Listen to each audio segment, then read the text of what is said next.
today seems to be a cluster screw of a day once again. So as you guys know, in the last video, we pulled in here about 12:30 yesterday afternoon, and it is now about 11:30 in the morning the following day. So almost 24 hours here.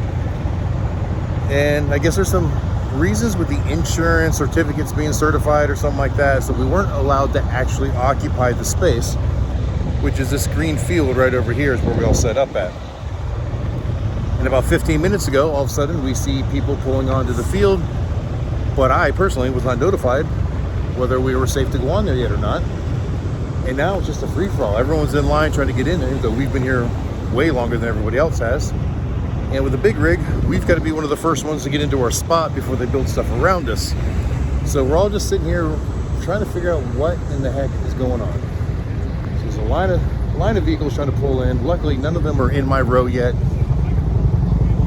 Turn here a little bit. You can see it's a big power pole here. If you look, those poles go all the way down. So we set up right over there in front of one of those poles. But as long as the people don't get there, they have small tents first, so I can get Goliath situated and in place, we'll be okay.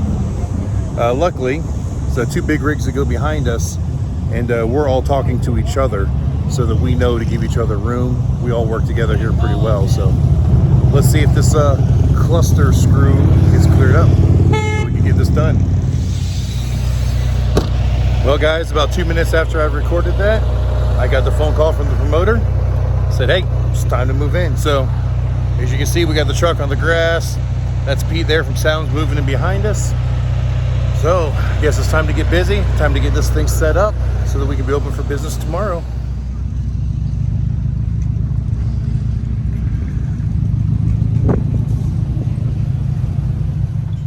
Well guys, it's a little bit after 3 o'clock and we are not done yet, but it's amazing what a couple hours difference makes. So behind us, we got most of it done. But if you look at everything else going on around me, a lot of the other vendors are in the same position, just about finished up. It's like a whole little city popped up here in a matter of 3 hours. Pretty crazy.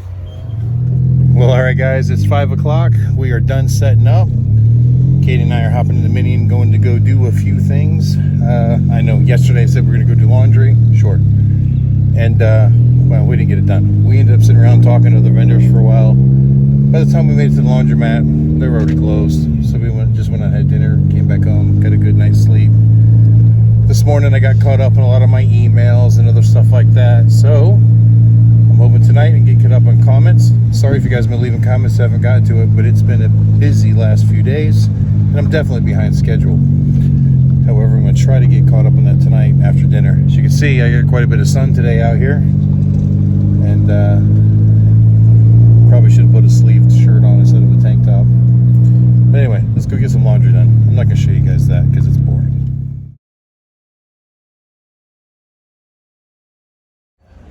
Alright guys, we got done with the laundry and now we decided we are going to get something to eat here at the Wicked Wheel. Never been here before, so it should be an experience.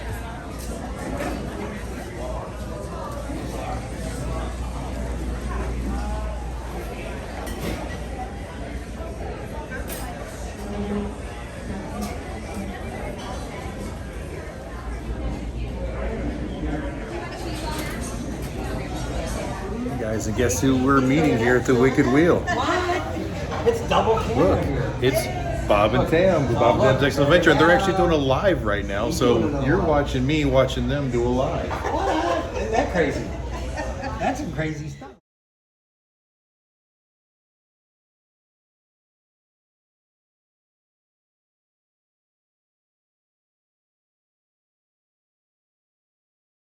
All right, guys, so we had a great dinner with Bob and Tam. As you saw there, we walked in as they were doing a live. So if you want to see what happened to live, go to their channel and watch it. And then we shut it down and had dinner. So thanks, guys, for having dinner with us. Really appreciate it. No problem. Anytime. Remember, go watch Bob and Tam show.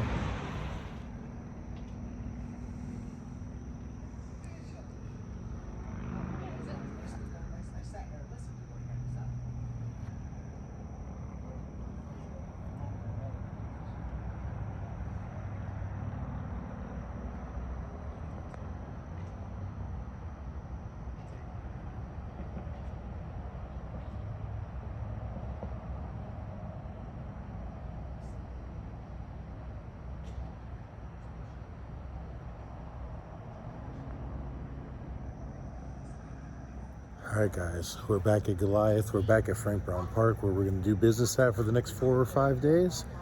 Still think it's amazing, as long as I've been doing this. You know, this morning, this was an empty field. And now probably 50, 60 different businesses, all set up, temporary structures, ready to work. I just find it amazing. And normally we don't see it this fast. You know, when we go to places like Daytona, we get there early, we set up, and then we just kind of see the vendors trickle in over the next couple of days. Same thing in Sturgis, we're there early. But here, because they had the administrative issues with getting the insurance right, all of the vendors were here. All of the vendors were sitting outside the gates, basically, waiting to be let in. So when they opened the gate, it was like, bam, it just happened so fast. Never seen it happen this fast before. Thought it was pretty interesting. Right, guys, check this out. This is the wide open customs rig. It's another really cool rig. So it's built on a Freightliner Classic chassis. It's not quite as long as Goliath, but this is just a really cool rig. His trailer's a little bit smaller than ours, but he's still a pretty big rig. Now, when we were searching for Goliath, we found a rig almost identical to this. It had the stainless on the bottom, kind of like the old buses had. It was a Freightliner Classic front end. The interior was a little different and didn't have the big fancy paint job. I think it was just a solid black. And it was only $60,000, which I know $60,000 is a lot of money, but not for a big motor coach. I mean, they go on up to the $300,000, $400,000, $500,000 range. So it was reasonably priced. The problem with it was like a 1996 or something, which is probably the same generation this here is. And although the price was really good, it had to be a cash deal. You can't find a finance company that will finance a motor coach that old. And we did some looking, and we actually found someone that would private finance it for us. Actually, it was the owner of Jugs at the time. He was going to front the money and then let us pay him back on it, which I wasn't fond of, but he was willing to do it. That was great. But by the time he agreed to do it, the coach had been sold already. So we almost ended up with something like that. And then shortly after, we found Goliath, and I was able to get Goliath on my own without any help. So that worked out well. Well, guys, I think that's going to end it for this video. I'm going to go inside and try to get to some of those comments that I've been telling you I'm going to get to, and maybe watch a couple YouTube videos of, you know, maybe some Just Trucking or Trucking with Schmidt or something like that. Maybe some Trucking California with Velox 18. Those are some of my favorites. But remember, guys, at 10,000 subscribers, we are going to give away a set of Jugs. Now, that can value anywhere from $350 on up to $700, depending on your application. So it's a good giveaway. It's a really good giveaway. But we've got to get to that 10,000 subscriber mark before we do it.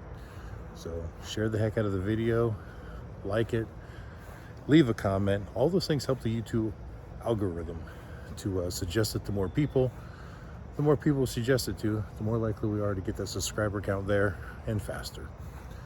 All right, guys, thanks for watching. I hope you enjoyed it. And until the next time I see you, keep those engines running.